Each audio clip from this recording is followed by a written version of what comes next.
être dans une totale écologie personnelle de la terre, planter des cépages qui sont pas clonés, choisir ce qu'on voulait. On nous l'a fait savoir, on nous l'a fait sentir que c'était pas bien. Tout ce qu'on faisait, c'était mal.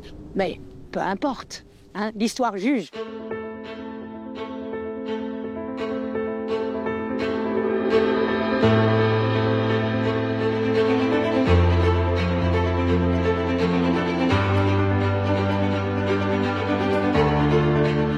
C'est un non cloné ici, et on continue. Même si moi j'ai des réticences, où c'est plus compliqué moi à mener quand on pose des plantiers, quand on pose tout plein de choses, parce qu'un clone c'est quand même une bête à concours, quoi. Donc on plante, ça envoie du pâté, quoi. Là nous, on a un peu plus de mortalité, donc il faut beaucoup plus d'entretien.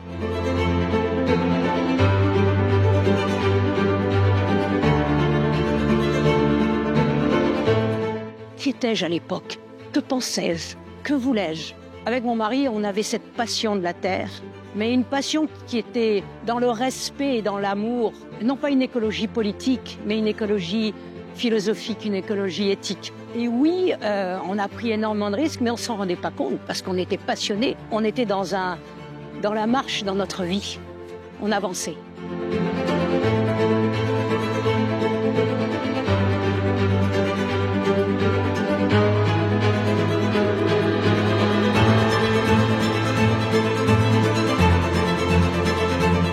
Ce qui est impressionnant, c'est qu'en fait, en termes gustatifs, c'est qu'on peut arriver à avoir une variabilité d'un pied à l'autre. Quasiment, hein, c'est on goûte et la gamme aromatique va différer aussi. Sur des clones, c'était un peu plus lissé. Au bout de 7 ans, je me rends compte que cette vallée-là, elle est exceptionnelle. On a une gamme aromatique qui est totalement différente, une complexité, une puissance et une présence.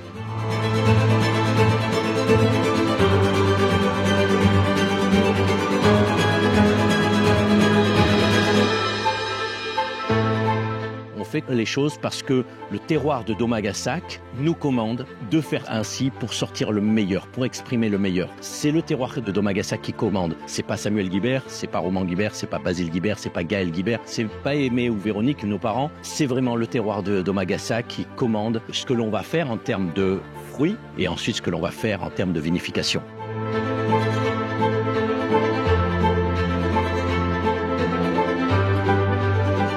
Et on voit les choses différemment. Ça fait 50 ans qu'on a les oliviers au milieu des vignes. C'est casse-tête pour le travail de la vigne, mais c'est ce qu'il y a de plus fort et c'est l'image de tout ce qu'on fait pour aller chercher une complexité de l'environnement où on est. Bienvenue dans un domaine qui est d'abord une garrigue. C'est ça qui est magique ici et qui rend différent, c'est qu'on avant d'arriver dans un domaine, on arrive dans une forêt de chênes verts, languedociennes, de garrigues. Ensuite, on est dans les vignes. On va aller plus loin dans l'excellence que l'on vise en termes de vendange. C'est-à-dire qu'il y a un tri dans la vigne, il y a un tri à la table de tri, au domaine, à la cave.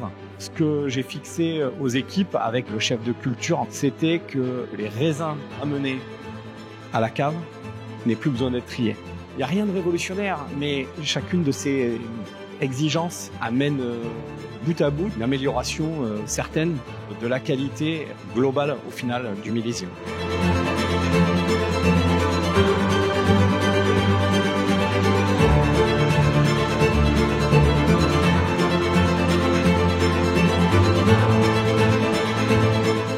Zéro sulfite, ça c'est pas un problème. Pour la bonne raison, c'est qu'on ramasse que des raisins sains, on fait un énorme tri. Donc tous les raisins qui rentrent dans la cave sont sains. À partir de là, zéro sulfite, ça ne me dérange pas une seconde.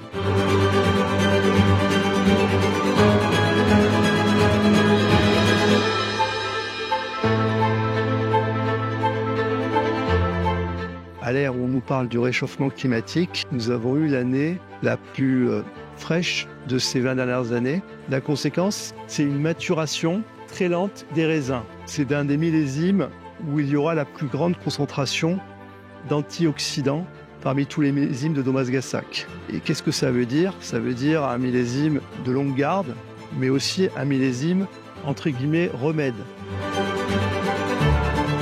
Je refuse la viticulture clonée, des intrants, des produits chimiques. C'est une façon de voir notre inscription sur la terre. On voit la liberté, l'épanouissement d'un terroir, d'une famille, des équipes.